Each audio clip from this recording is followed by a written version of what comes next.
कहीं भूकंप या सुनामी आ जाए, कहीं सूखा या तेज आंधी आ जाए, कहीं जंगल खाक हो जाएं, कहीं बस्तियां राख हो जाएं। अल्लाह के बंदे कहते हैं कि ये खुदा का अजाब है, ये अल्लाह का कहर है। मैं कहता हूँ अगर आपका अल्लाह लोगों पर अजाब लाता है, बस्तियों पर कहर खाता है, तो आपका ये अल्लाह वो जालिम है जिसके सामने दुनिया के सारे खलनायक बौने साबित होते हैं।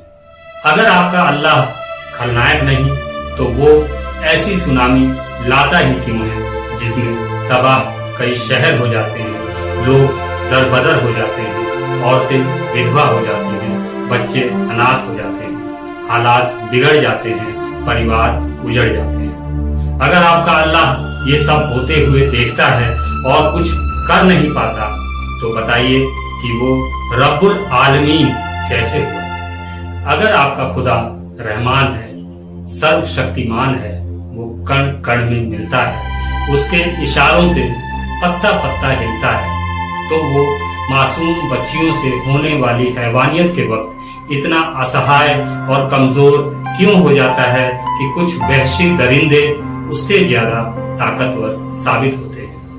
आप कहेंगे कि यही उसका तरीका है, वो बाद में कर्मों के हिसाब से दरिंदों को सजा और बाशिंदों को हिकमत देगा।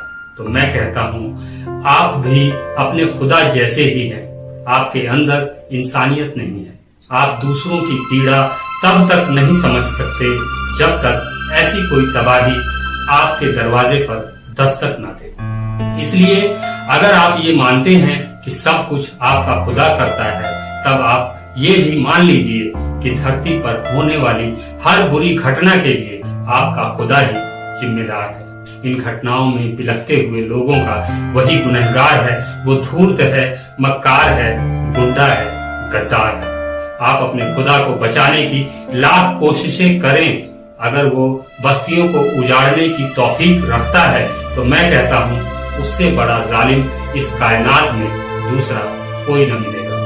आप अब भी मानते हैं कि आपका खुदा जालिम नहीं, तो बताएं कि कोई नफरतों के बीज बोता रहे, कोई मुश्किलों में रोता रहे, किसी को जरूरत से ज्यादा मिले, कोई जिंदगी भर खुद को खोता रहे, आपके खुदा को तनिक भी फर्क क्यों नहीं पड़ता। या तो आप कहें कि आपका खुदा रहमानुर रहीम नहीं है, या ये कहें कि धरती पर होने वाली सही या गलत घटनाओं से उसका कोई लेना देना नहीं। इसका सीधा सा मतलब ये है कि धरती का निजाम उसके बूते से बाहर की बात है।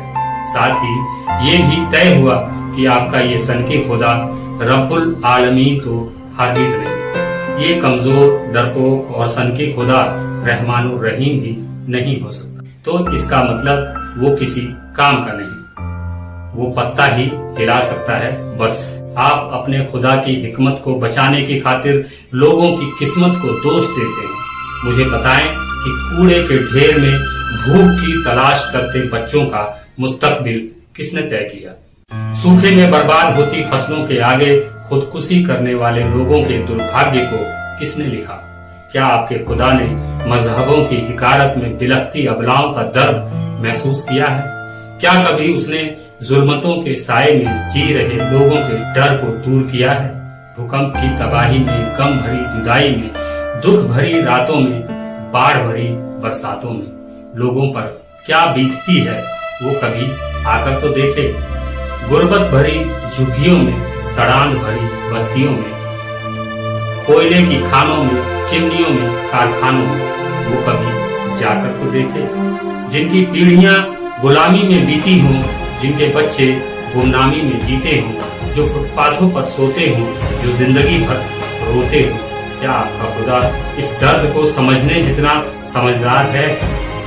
नहीं, क्योंकि आप जिस खुदा को मानते हैं, आप जिसे रब्बुल आलमीन कहते हैं, ऐसा कोई खुदा इस कायनात में है ही।